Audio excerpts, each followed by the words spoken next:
Welcome. In the last episode, I snuck into the town of Twin Spires for what turned out to be a surprisingly clean, quiet, and efficient mission to steal the iron bars out of the cultist hideout so that they couldn't kidnap and hold any more innocent travelers. Then I put some work in on the homestead, moving from the camping outdoors phase to the camping outdoors next to a large shallow pit phase. I did run into a bit of excitement when I went gathering wood and encountered a little knot of bad guys, one of which was sporting a cool backpack with a built-in jukebox. I suppose it was an early form of Walkman, or I guess more accurately, a walk skeleton.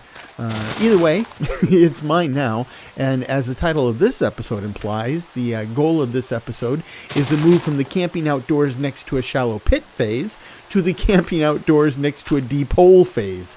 I hope you all dig this episode, but since I'm the only one in game, I guess I'll have to. Excuse me. So it's time to start the whole project. My previous efforts have resulted in pockets full of dirt, and now I'm using that dirt to flesh out some terraced fields for growing crops and resources. Now, as a general rule, I don't like steep drops. They hurt, especially at this point when I'm running around in cheap leather shoes without any form of feather falling. But on a related note, I actually have quite a fear of heights in real life. It's better than it used to be, but it's not gone. And in fact, it's the main reason why my virtual reality headset is sitting around gathering dust. Now, to be clear, I absolutely love VR, but the games and the programs available are either not very well implemented, or they are implemented well, but not very compelling, or they're over and done with very quickly. One of the exceptions to all of that is Minecraft for VR. Now, Minecraft for VR is based on Bedrock, but even so, it's awesome. I mean, so awesome. I love Minecraft in VR, except for the teensy-weensy, teeny-tiny little complication that heights in Minecraft VR, even heights of just 5 or 6 blocks, totally trigger my heights phobia. It's hard to relax when your phobias are being triggered and your heart's pounding. And the thing about phobias is that, yeah, they don't make sense. I mean, I know logically in my head that I'm playing in a virtual game in a virtual world, and that any fall or damage that might actually happen is completely virtual and imaginary. Yet there I am, wearing my headset and clinging to the side of a cliff as if my life absolutely depended on it. So my kids have pretty much taken over the VR, but they're so busy with homework and activities that the only time anyone plays with it anymore is during the summer months. But back to the task on hand. I'm building a set of terraced fields, and since I'm playing in a world of Farmer's Delight and the Let's Do series, I know I'm going to need space for a very large number of different crops. I already have quite a collection, and all I've really done so far is run around town and hike half a kilometer back and forth a couple times. Generally, I consider a field to be my unit of measurement for farming, and to me, a field is how much farmland I can maintain around a single block of water, which works out to a 9x9 grid. Now, when manually farming, I prefer to keep one crop type on each field. However, in the case of the very early game, like now, when I don't even have a roof over my head, I can't afford that kind of space or effort, so I group up multiple crops and resources on each field. Of course, when I fully automate things, I take it even further with giving each row, and sometimes only half a row, for each crop or resource. And that works because the automated farming is just plugging away all the time.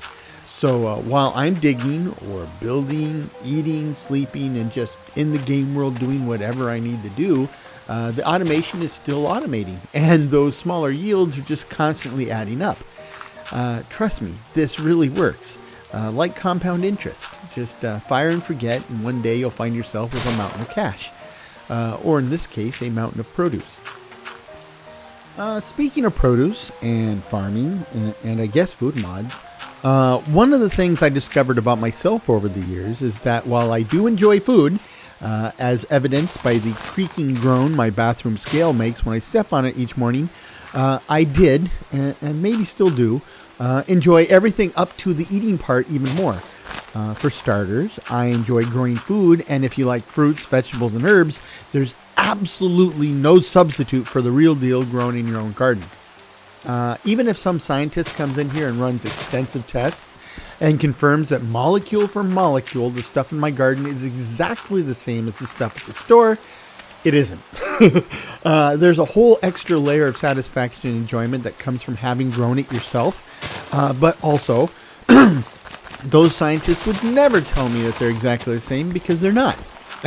I mean, if you've ever been to a farm, a real farm, yeah, they have fields full of crops and dirt. Dirt. But the stuff I grow at home is not growing in dirt. It's growing in soil, rich black soil, full of nutrients and organic matter. And everything I've ever grown in my garden, even the stuff that kind of sort of failed, was more flavorful and probably more nutritious than anything I've brought home from the store, or even the farmer's market. And then there's the joy of cooking. Part arts and crafts project and part taking care of somebody I love and care for. It brings a big old warm fuzzy to my heart just thinking about it. Yeah, I know, a lot of people, maybe even you, hate cooking. And with a passion, I get that. Partly it's because most people were never taught how to cook, so trying to do something you don't really know how to do to achieve results that ultimately fail to delight, well, that's discouraging at best, and frustrating at worst. What's more, for many people, food's food. It's just a necessary and inconvenient part of their day where they need to stop and refuel between sessions of whatever they need to be doing or would rather be doing. It's not something to savor or take delight in. And yeah, I understand that too. I can't relate to it, but in my head, I can intellectually understand it. And for folks like that, I'm sorry. You are missing out on one of the great pleasures of life. But anyway, next time you sit down to eat something, take a moment to silently thank farmers everywhere. And if you happen to meet a farmer in real life, shake their hand and thank them. Without farmers, you would need to spend your mornings and most afternoons in your backyard stalking squirrels for breakfast and competing against the neighbor's cat and probably your neighbor as well.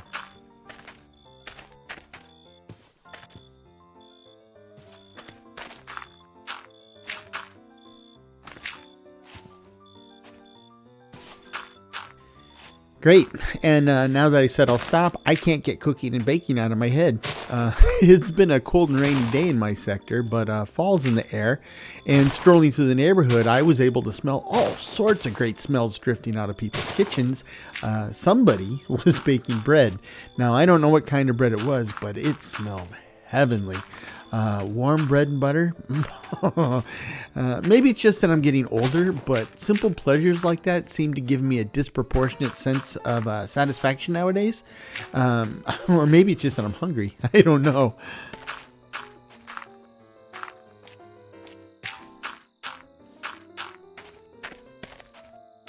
It's a dirty job, but somebody's got to do it.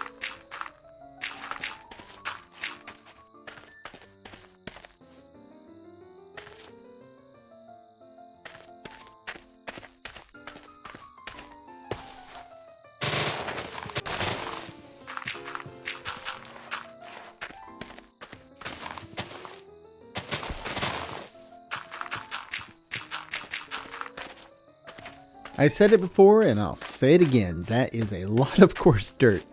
You can't farm on it directly, of course. You need to convert it to regular dirt first, and that requires a hoe, so I need to run over to the crafting table to make a couple. Apparently I need sticks as well.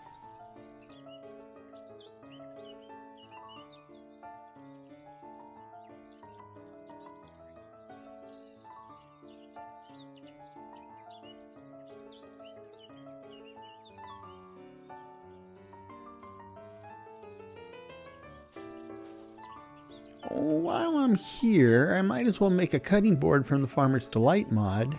If you saw my deep dive video on Farmer's Delight, you know just how useful the cutting board can be. And in this case, I can use it to strip bark off the logs I use. Now, it makes no difference in the planks I make with those logs, but the bark itself is a key ingredient in making rich dirt, which goes back to what I said a few minutes ago about my home garden. And it can be used in the composter to produce bone meal, which is another ingredient for rich dirt. So, cutting board? Yes, please.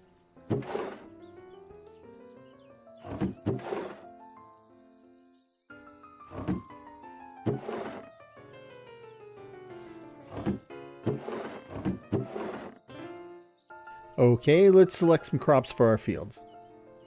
Oats? Yeah, I need the fiber. Carrots, cucumbers, melons, wheat, of course. Anything else would be to go against the grain.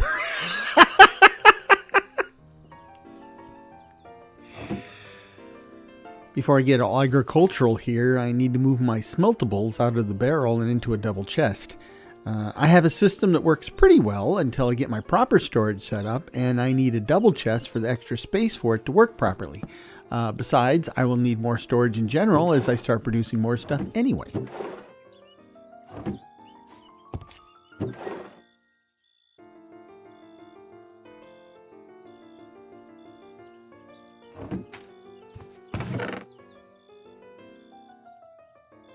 I know. It's a Let's Play, so you get to see how the sausage is made. I just ask that you excuse my compulsiveness. It is what it is.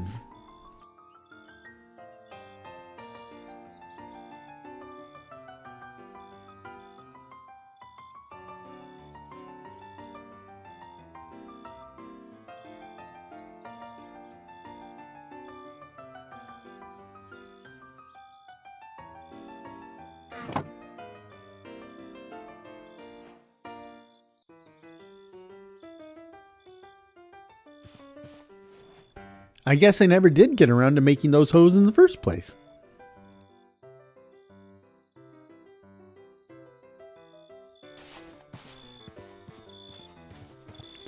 Hi-ho, it's off to work I go.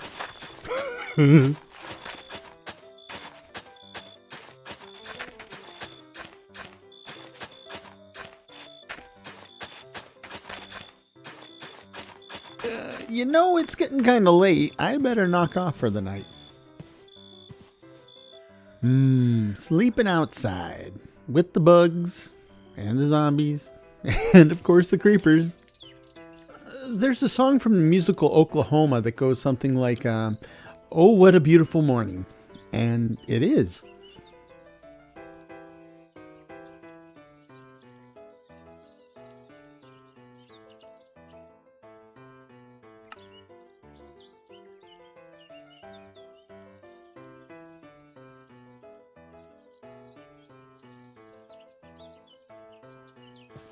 Okay, the fast break is done.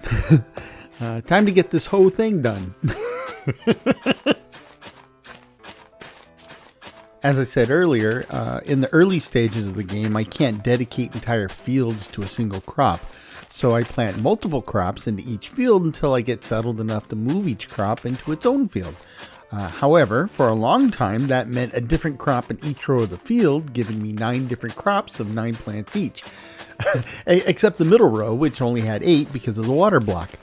And that worked well in terms of having limited space, but it slowed down yields considerably. My happy compromise is to do what I'll be doing here, which is to give each crop 3 rows, which means only 3 different crops per field. Now, it takes a bit more space, 3 times the space to be exact, but in terms of generating usable quantities of produce, especially of any one given crop, it's much more useful. Even though I'm playing modded Minecraft and I have a ridiculous number of crops to choose from, I still start with the venerable wheat crop. Partly out of habit, but mostly because it's still mighty useful. In fact, with mods like Create and Farmer's Delight, it's even more useful. And in vanilla Minecraft, 3 wheat will give you a loaf of bread. However, with mods, 3 wheat and a bucket of water or an egg will give me 3 loaves of bread. Though to be precise, it gives me 3 bread doughs which need to be baked, but still, that's a lot more bread.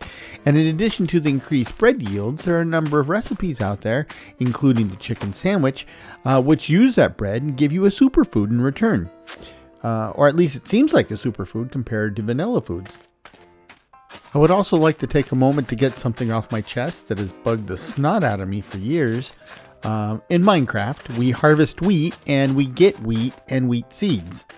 We plant the wheat seeds for a new crop of wheat and we make stuff out of the wheat item. Yeah, it doesn't work that way in real life, ladies and gentlemen.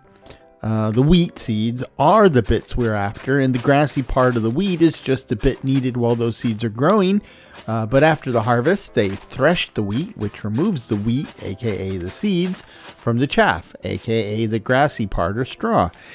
We then grind up the wheat seeds to make flour, and the straw is made into other stuff, none of which you will find at the supermarket. Anyway, I just wanted to publicly get that off my chest.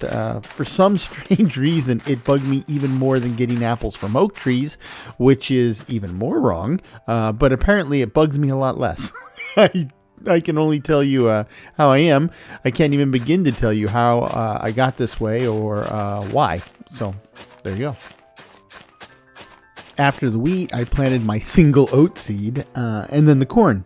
Now, corn is one of those foods that you'll find almost anywhere people are found, but a lot of folks don't realize that corn comes from the New World, where it was grown, harvested, and eaten for centuries by the indigenous peoples of the Americas. However, that ancient corn produced some pretty small ears of corn, nothing like we have today. Still, it was a key bit of the diet of millions of people for centuries before Columbus crashed into the New World, and now it feeds literally billions. I wonder what those ancient elders would think about that. And potatoes are another New World crop from South America, I believe.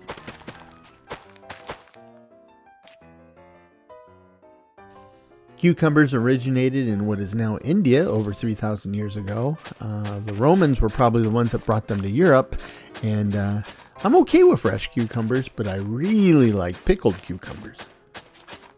And cue the music. This music sometimes randomly plays in my worlds, and I'm not entirely sure why. I used to think that maybe it was from a mob wearing a backpack with a jukebox, like we saw in the last episode.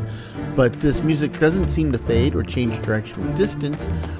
Honestly, though, I do like the tune, but when it does start playing, it's just so jarring. I guess this should really inspire me to go troubleshoot what's causing it and fix it. Maybe someday. Meanwhile, I got some planting to do.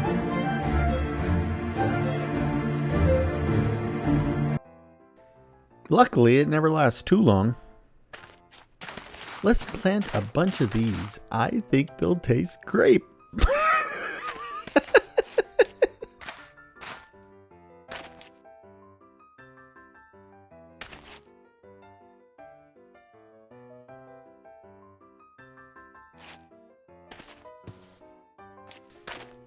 I think I'll plant the onions next. Onions originate in Asia and have been grown by farmers for over 7,000 years. And there's evidence that people were eating onions even before we figured out farming, which kind of makes sense, as most wild foods in the paleo diet were particularly flavorful. So our Stone Age ancestors were probably pretty thrilled to get some decent flavor into their food bowl. However, with all that said, it's surprising we didn't figure out mouthwash until only about 2,000 years ago. If you were to go back in time machine with a case of chewing gum, you could probably use it to buy half of Europe.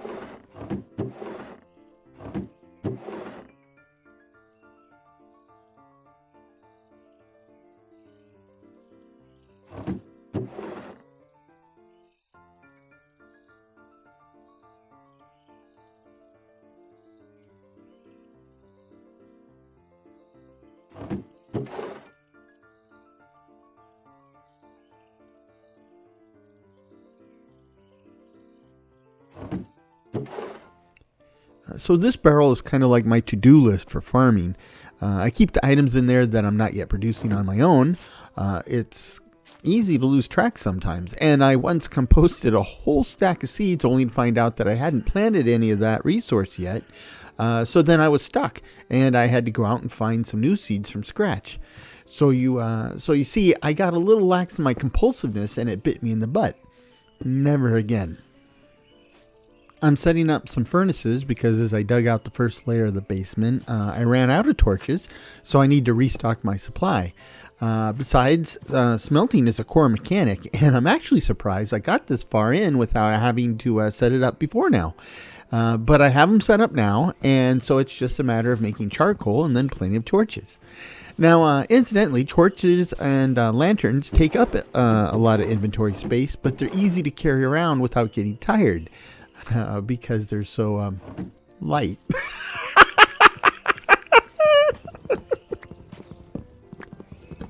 As I said before, dark oak is one of my favorite woods to build with in general, and this is especially true in the steampunk context, as dark woods were used extensively during the time period we're trying to recreate here.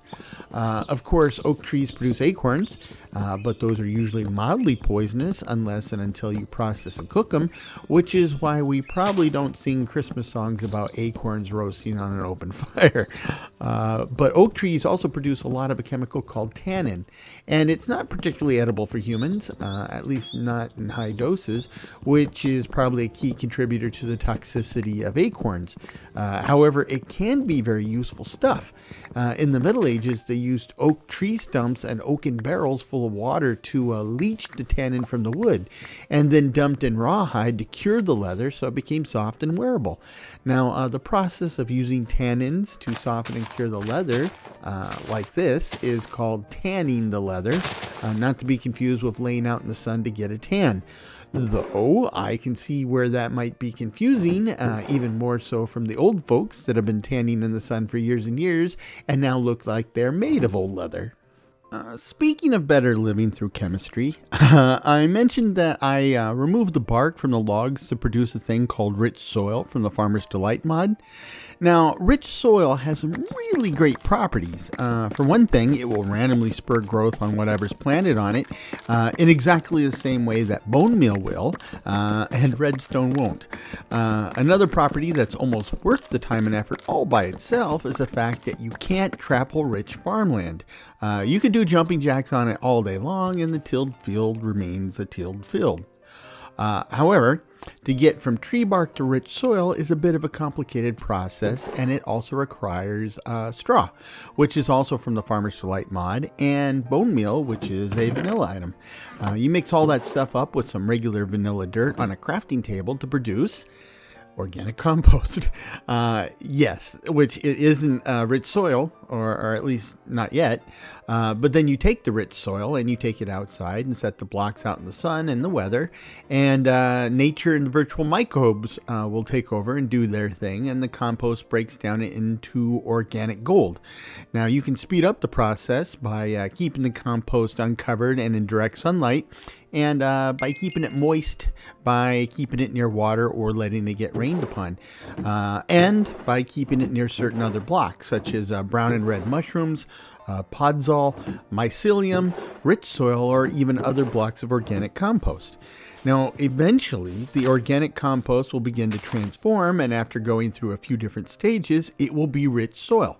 But be careful not to dig it up before the change is complete, or else it will revert back to the first stage of organic compost, and you'll have to start the whole process over again. Another thing you can do with rich soil is you can grow brown and red mushrooms. Lots of brown and red mushrooms, and you can grow them fast, and you can grow them out in the open light. Just plop a brown or red mushroom onto a block of rich soil, and soon the mushroom will transform into a mushroom colony. And the longer you leave the colony alone, the more mushrooms it'll produce, up to a maximum of, I think, 5?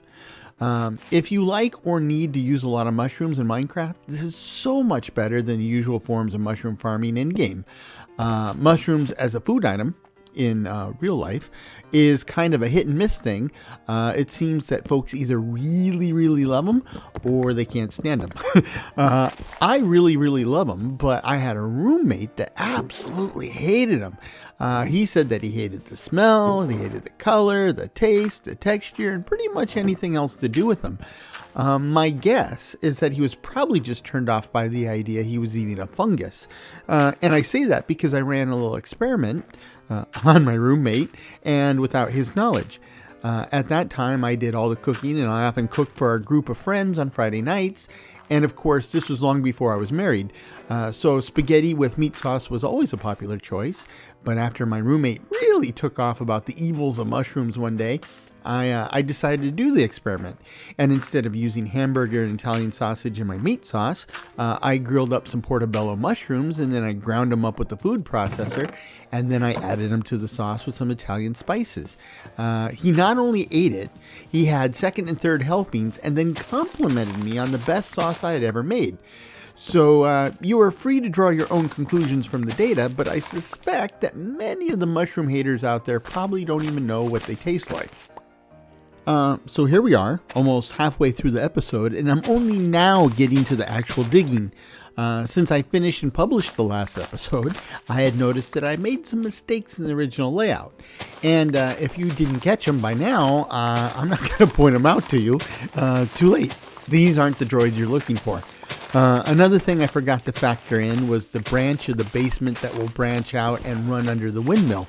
I have noted before that I'm going to build the windmill and that it would be next to the house, so running the basement out under the windmill will give me a good and safe place to set up processing machinery and any related bits while still providing easy access to power. I would like to point out that when I originally started playing with the Create mod, I was planted firmly in the water wheel camp. However, as time has passed, I've become increasingly fond of windmills. In fact, you could say that like a windmill, I'm a big fan. Yeah, I know a windmill's not a fan, it's a turbine, but if I was technically correct, there'd be no joke. So please forgive my artistic license to maintain a consistent level of dad humor. After all, I have standards, and yeah, they may be low, but they are my standards all the same. As I dig downward, I need the ability to climb back up out of the hole. Of course, a ladder would be perfect. But I'm going to run into a bit of a snag here in that I have the Woodworks mod, and one of the things it does is give us wood-specific versions of things that are normally agnostic to different wood types. In other words, where any kind of wood can produce a vanilla chest or ladder, now I will get a chest or ladder of the same type as the wood used. Normally, that's absolutely no problem in the case of chests. In fact, it's why I included the mod in the first place. And it's not a big deal for most ladder types. However, all I have access to at the moment is dark oak, and the dark oak ladder looks like a window frame. In fact, it reminds me of the old Windows 3 logo more than anything else. So instead of climbing out a window, I'll be climbing up a window? Now, don't get me wrong, I really love what the mod developers have achieved and continue to achieve, and I'm very grateful. If they were not doing what they do, I would probably not be playing Minecraft anymore. Or maybe I would, but only around the holidays each year when I get nostalgic for Minecraft and MMOs. In the worst case scenario, I would probably be doing all the home improvement stuff and chores that my wife wants me to do. So when something like the dark oak window frame masquerading as a ladder pops up and makes me shake my head a little, I just accept it and press on. I mean, when you consider what I paid to use all these mods, which is a big fat $0, even after tax, it is by far the best gaming investment I have ever made. This reminds me of something that I think about a lot, and that is to contrast what goes on with vanilla Minecraft versus what goes on in the modded community. I mean, vanilla Minecraft continues to grow and evolve, and some of the changes have been huge and wonderful, like the vertical expansion of the overworld. And a lot of it is okay. In fact, it's better than okay. I mean, like the ability to craft bamboo into its own planks and use it like wood, or the addition of things like goats, camels, armadillos. All of that is actually pretty cool, but it comes out so slowly and in such small amounts. That's not to say that Mojang is taking their sweet time or even stalling, but contrast this to the modding community, which seems to be speeding up, if anything. And yeah, it's not a fair comparison when you consider that there are literally hundreds, maybe thousands of modders and maybe just dozens of developers and designers at Mojang. But there is comparison when you consider that both sides are generating content. And in a lot of ways, it's like overlapping and sometimes even conflicting, like Star Trek and Star Wars novels versus the actual shows and movies. A character may get killed in one, but survives in the other. From the fan's perspective, it can be confusing and frustrating. For example, we now have cherry trees in vanilla Minecraft, and they're awesome. However, there have been several mods that have had cherry trees in them for several years before Mojang even announced that they intended to add them. And there lies a problem. Or at least a problem as I see it. I think Mojang should stop working to add content, especially in conflict with or oblivious to what's going on in the modding community. And instead, I think Mojang should shift Minecraft into a gaming platform. Yeah, they could still add mobs or wood types or whatever to vanilla, but usually as a sample or template for some feature they've implemented for modders to go in and make things easier and better. Now, I think it ultimately boils down to a numbers game. Let's say that Mojang has 100 of the best and brightest designers and a whopping 10% of their ideas turn out to be home runs. Now, let's say that the modding community is made up of 1,000 active developers and designers, but a lot of them are untrained and inexperienced, so only 1% of their ideas are hits. 10% of 100 is 10, and 1% of 1,000 is also 10. But what if Mojang's 10 were focused on tools, templates, and designs that didn't compete with the modders, but enhance and improve the modding experience? So instead of 10 and 10 that may conflict and compete, we would have 10 that amplified the other 10, maybe even improved the success rate. So something like the 10 great ideas that Mojang inspired and accelerated the modding community to come up with 20 or more superstar ideas. And those numbers are completely made up, but I'd be willing to bet a virtual lunch that compared to the real numbers, they're actually probably conservative. So you see where I'm going with this, right? In fact, this was exactly what excited me when they first announced Hightail. All those years ago. They were going to create a vanilla game and give the players all the same content development tools they used to make the vanilla game, so that folks could generate their own content exactly like the Hightail team itself. And that's what sparked my interest. Of course, that was 2018, and a lot of Hightail vision has shifted and morphed over the years. However, it reminds me of an even older effort by Electronic Arts. And yeah, you heard me correctly, that's Electronic Arts. Way back in the day, they had a game called the Adventure Construction Set, which allowed players to create and play their own tile-based adventure games. Now, I had that game, and in terms of what I got, it was okay. But in terms of the idea and the potential for that idea, it was nothing short of solid gold awesome. Of course, EA killed the title, and in fact, they've worked hard to move things in the opposite direction so they could make a lot of money selling small sets of mediocre downloadable content at inflated prices. But Mojang doesn't work that way. So why not start shifting vanilla Minecraft to a platform for modders? Why not create built-in vehicle support or native support and tools for custom mob models and AI? How about a centralized recipe system that also helps identify and handle duplicates or generate tags? You see where this is going, yeah? So, there is a precedent for this, and it comes from Microsoft, which owns Mojang. For years and years and years, Microsoft has created some of the best, or at least the most widely used, development tools and environments in the industry. They've already created entire platforms for programming and application development, and in some cases, that infrastructure was even provided free of charge to help encourage and spur usage and development. So, why not do it in the case of Minecraft? I mean, after all, the vast majority of us pony up the cost of the game, and after that, Microsoft's not getting any more of our money. So moving to the platform approach is not going to cost them lost sales or revenues, at least not from folks developing mods.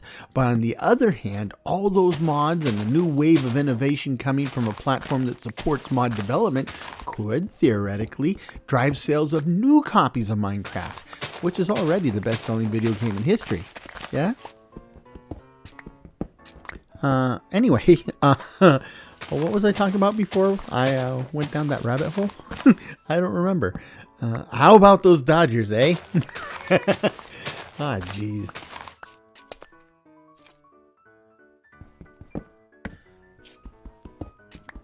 You know, now that has me thinking about computer gaming in the old days. I mean, the really old days. So my best friend is Eric, and we've been friends since 8th grade, almost exactly 44 years now. And he's just as big of a geeky nerd as I am, and he's probably watching this. So say hello, Eric. Anyway, we were kids during the dawn of personal computing and, by extension, video games. And I remember that in the early days, neither of us had video game systems or home computers. And in 1980, the choices were few and far between. And expensive. And for a couple of middle-class 8th graders, they were way out of reach. However, we still got our video game fix as best as we could. If we had money, specifically quarters, we would walk down to the Safeway on our way home from school and play whatever arcade machines they had there. Now, I remember playing a lot of Moon Cresta and, of course, Battlezone. Now, if we didn't have quarters, or, which is more likely, we spent all of our quarters, we would go into the Long's drugstore next to the Safeway where they sold the first wave of the Atari 2600 video gaming console. And they had one set up on the counter, and we would go in and try to find an employee that didn't recognize us.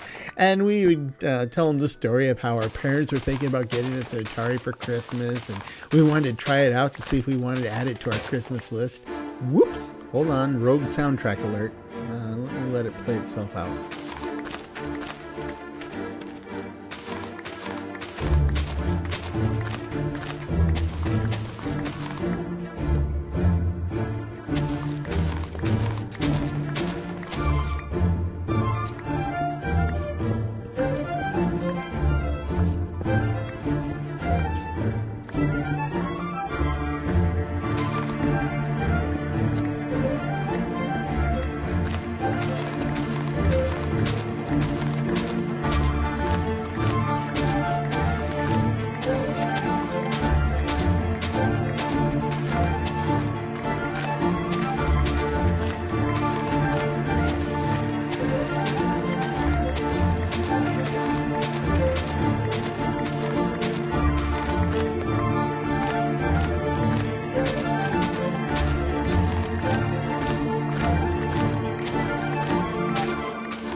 Wow, I think that's the most I've ever heard of that song. I think we heard almost the whole thing. Where was I? Oh, anyway, as I was saying, we could con the drugstore worker that our parents were really interested in getting us the system, and invariably they would let us play and play and play, and just as invariably they would catch on that we weren't going anywhere anytime soon and then kick us out of the store. We did exactly the same ploy at the Texas Instruments store at the big mall down the road with the same results. However, until the jig was up, we were in pixelated heaven. Surprisingly, I actually did get an Atari 2600 for Christmas, and then we no longer needed to scan the local shops and letting us play their demo systems. We then spent a bunch of hours in front of the TV playing all the classics. So, fast forward a few years, and we were in high school, and we were just as geeky, nerdy, and glued to video games as before, but now the emphasis was on home computers. However, what folks nowadays might not understand is that back in those days, a home computer might be a PC, which came out in 1981, or it might be a Mac, which came out in 1984. But it was just as likely, and perhaps even more likely, to be a Texas Instruments TI-99 4A, or a Commodore 64, or an Apple II, or any one of half a dozen other computer types, and almost all of them use their own proprietary stuff. That means proprietary software, proprietary hardware, and the internet and online gaming were a decade or more away. And so it was a mess. And out of our little local group of friends, or nerds, I don't think any of us had the same or even compatible systems as any of the others. Eric had the TI-99 4A and the first floppy disk drive, which was about the size of a shoebox, and it made the most god-awful racket when it was working. I thought it was going to break out of the case, and man, it was so slow. But it was way faster than anything the rest of us had.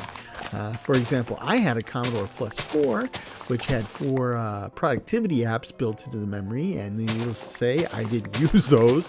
And apparently, I was the only person on the planet that bought one.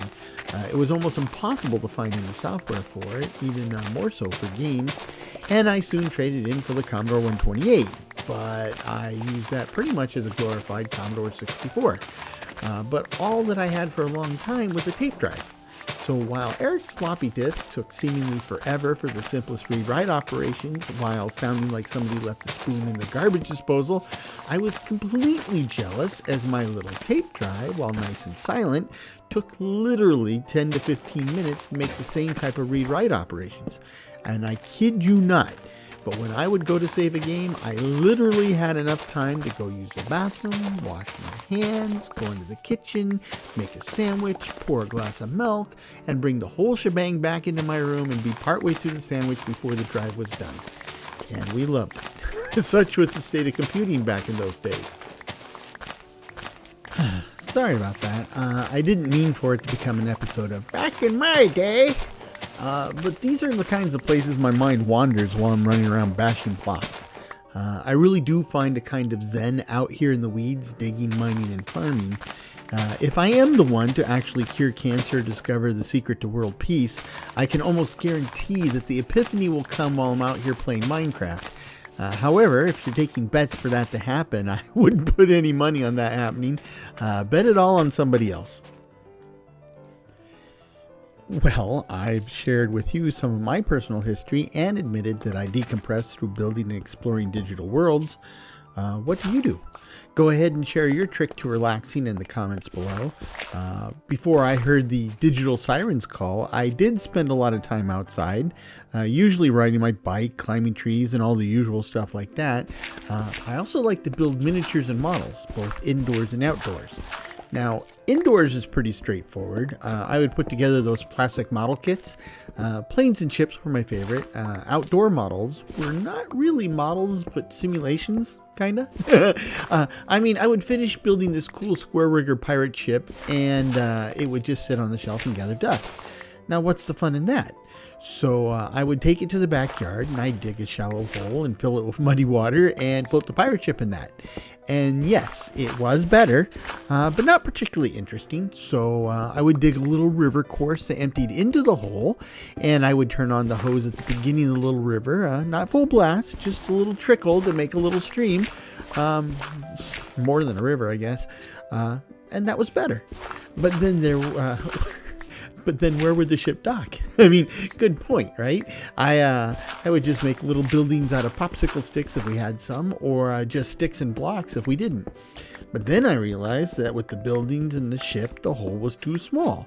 And then something else was not right, and then something else needed to be added, and in true Calvin and Hobbes fashion, my mom would come home to find most of the backyard a flooded, muddy disaster zone. So, 50 years later, I'm pretty much doing the same old thing, but amplified by several orders of magnitude and all digitally contained in my computer.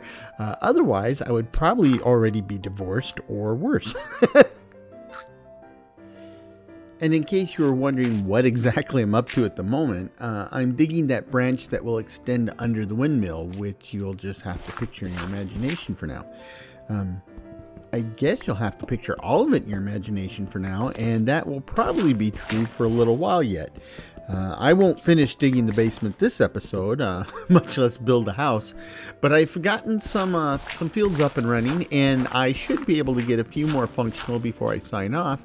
So this has me thinking that in the next episode, I might wash the dirt off my hands and explore the neighborhood a bit. I'll have room for some new crop types, and there are a few resources that I consider must-haves, and the sooner I get my hands on them, the easier things will be. Now, in no particular order, I would like to get my hands on some dripstone blocks. Now, this is an amazing material, and since you can create endless dirt, dripstone blocks will allow you to make endless clay balls. Basically, you throw some dirt on top of a dripstone block with a dripstone point on the bottom of the block, wet the dirt with a water bottle to make mud, and the two dripstones will drain the mud into clay. Lather, rinse, and repeat as often as desired. Now, this is important in this particular world, as bricks are going to be a very common building material in this theme, but in vanilla Minecraft, bricks are surprisingly expensive in relative terms, so extensive use of the bricks in buildings is, to put it mildly, a pain in the butt. But the ability to craft my own clay makes things much, much easier. Though I said easier, not necessarily easy. Incidentally, the dripstone will also allow me to generate lava. Surprisingly, this is a vanilla mechanic.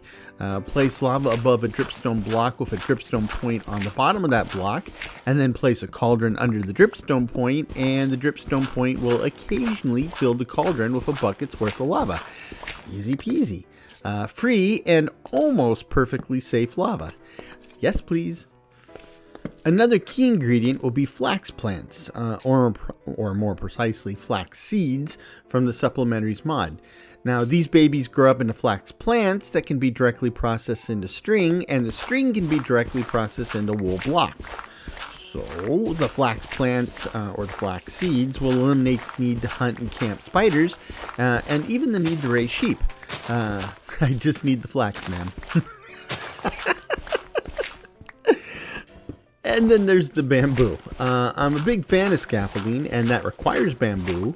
When I think of life before bamboo scaffolding in vanilla Minecraft, I give a kind of little involuntary shudder as I remember stacking dirt and gravel blocks and all the perils and problems that came with those. Yeah, I can get a lot of the scaffolding functionality through the use of ropes from both the Farmer's Delight mod and supplementaries, but for whatever reason, I just prefer scaffolding. But I may have to make a bunch of rope if I don't find any bamboo soon. Obsidian is not usually a problem. It's usually a bigger pain to find the 3 diamonds to make a diamond pickaxe so I can harvest obsidian than it is to actually find obsidian or lava. However, crying obsidian is a problem because I use the enchanting infuser mod, which takes all that random nonsense out of the enchanting biz. I consider it a must-have mod, and to upgrade an enchanting table into an enchanting infuser, or to upgrade an existing enchanting infuser, I will need crying obsidian. I'll need 6 blocks to go from enchanting table to advanced infuser, to be exact. And the funny thing is that I will also need amethyst crystals and a couple of netherite ingots. And yet somehow I still wind up having to put the upgrades on hold because it's the crying obsidian that I'm missing. And frankly, it's a crying shame. So yeah, I need at least 6 blocks of that stuff, and the amethyst and the netherite, but I'm less confident how and where to find the crying obsidian when the time comes. And then there's the hellbark tree. This is a tree native to the Biomes of Plenty mod, and what makes it special is that the wood is almost black. With all the compatibility mods I have, I can make almost anything out of it. Window frames, roofs, furniture, whatever. So I can make black versions of all that stuff, and it looks great. Stunning, even. The problem is that hellbark trees, as the name might imply, are found only in the nether, and only in a certain biome. And the hellbark trees are short and stunted, with only 4 or 5 logs maximum to form the trunk, and just a handful of leaf blocks, which means they're almost impossible to farm through normal means, because you rarely get any saplings. Luckily, I created recipes to create saplings from leaf blocks, so if I can just get my hands on a single block of hellbark leaves, I should be good to go and can really embrace the steampunk look and feel through wood. And yes, that would be nice.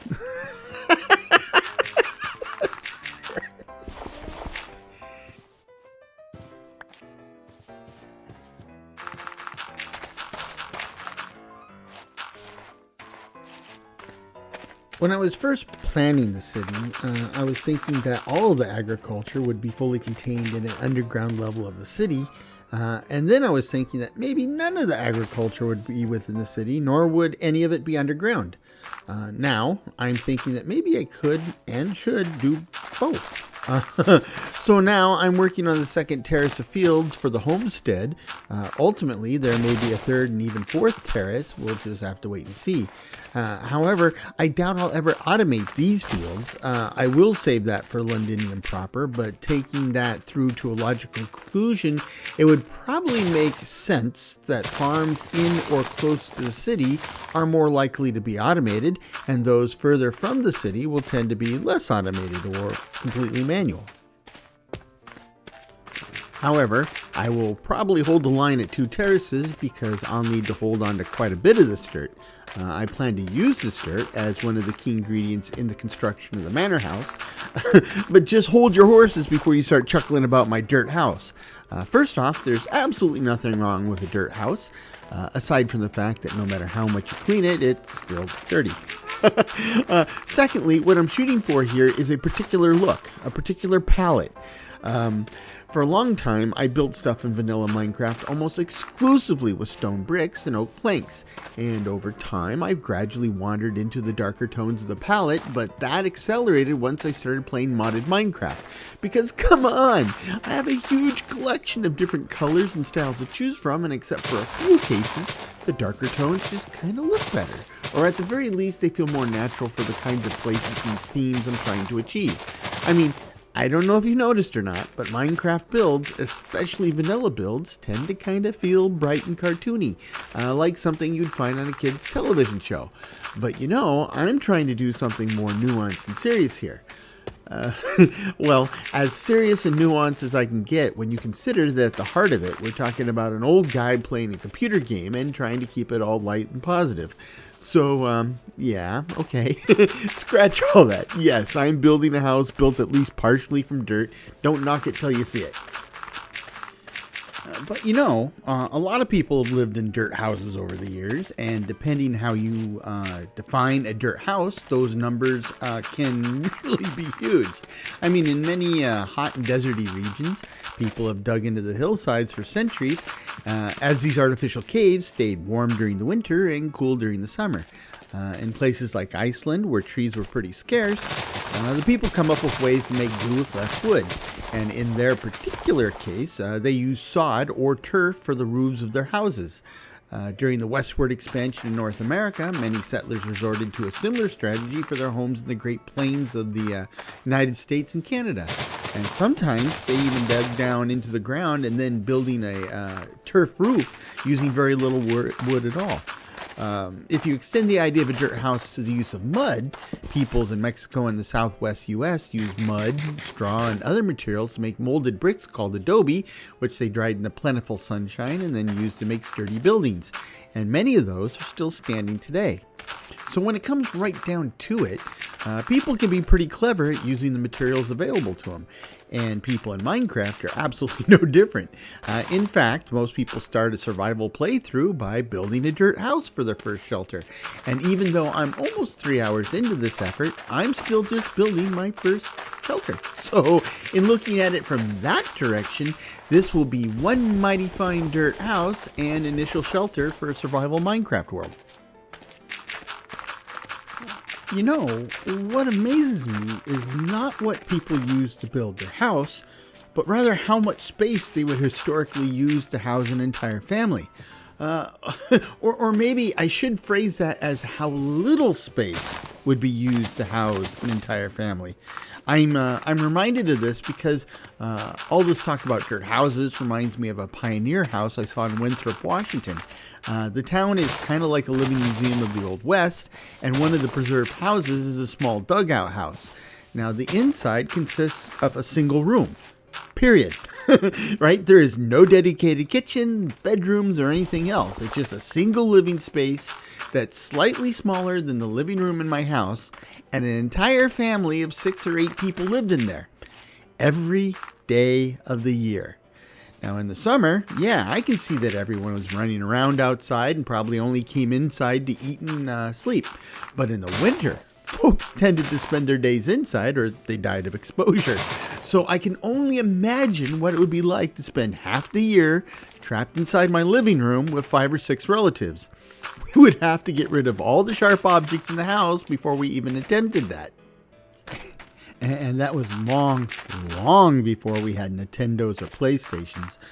We didn't even have television or radio. And for many families, the only book they had was the Bible. Even board games were very, very rare. And if they were lucky, they might have a deck of cards, but playing cards was generally considered as bad as gambling, even if you weren't actually gambling, so respectable people didn't play cards. Now that leaves a lot of time for talking. It also explains how and why families had so many children. But again, everybody in a single room, I don't even want to imagine the logistics and scheduling of a growing family. So, with all that in mind, and my own experience growing up before we lived in an electronic wonderland, I go nuts when my kids tell me that they're bored. Yeah, that is probably the only time I feel justified slipping into the whole back in my day mode because, there's a crazy amount of stuff to do out there, and frankly, Even if I didn't need to work, eat, or sleep, there simply aren't enough hours in the day or days in the week for me to do, see, and experience all the stuff that I want to do, see, and experience while I'm still on this spinning ball of dirt. I need to prioritize, and spending time doing this and chatting with you about it is one of my preferred things on that list. So thank you for being here with me in a strangely virtual and distant kind of way. And as I'm wrapping up this episode, it seems that almost like clockwork, the rain starts up. I swear it seems like I'm always wrapping up an episode while standing in the pouring rain. I have an advantage this time, in that this time I have a thunderstorm brewing, so I can go straight to bed and end the episode on a sunny morning instead of another dreary afternoon. But I'm not quite done yet. I've been running around digging the scenery, literally, and that has given the crops on the first terrace some time to do their thing, so maybe it's time to go take a look and see if we have anything worth harvesting. Having a steady supply of edibles is not just a good idea, it's literally life-saving.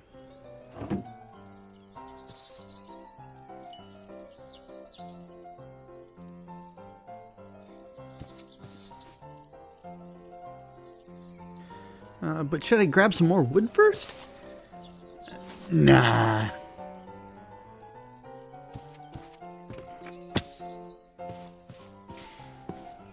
Okay, wheat and oats, not even close. But the corn? Really? I mean, it's early spring and my corn looks like that? Well, I'm a huge fan of corn, so I'll just shut up and go with the flow.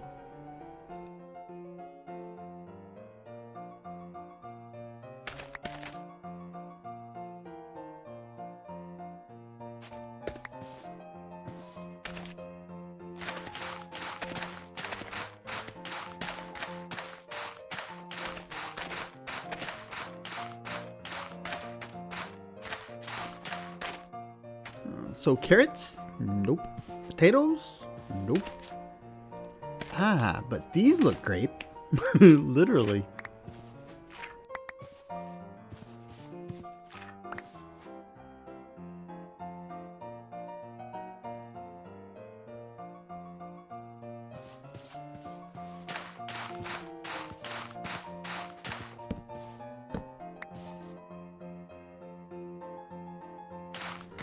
And the onions.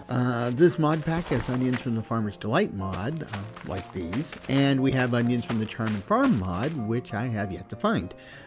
Both onions grow crazy fast, and I will soon be buried under a mountain of them, but knowing food and cooking like I do, they seem to be used in a surprisingly small number of recipes in the game, which is kind of crazy since I will soon have onions coming out of my ears. At some point in the not too distant future, I would like to create some new dishes to round out what I have now and give me some more options to use the stacks of foods that I'll have on hand. Okay, that about does it. So let's take a gander at my handiwork for this episode. I dug down a few layers of the basement and I was able to set up some terraced fields for agriculture, and I even made my first harvest in the game. So except for the fact that I still don't have a roof over my head and I'm still wearing leather armor, which in game terms is about as tough as notebook paper, I'm well and truly on my way. Slowly but surely I'm seeing progress, and I hope you see it too. I want to thank you for joining me out here on this grassy and pollen-dusted plain. I enjoy our time together, and I hope to see you again soon.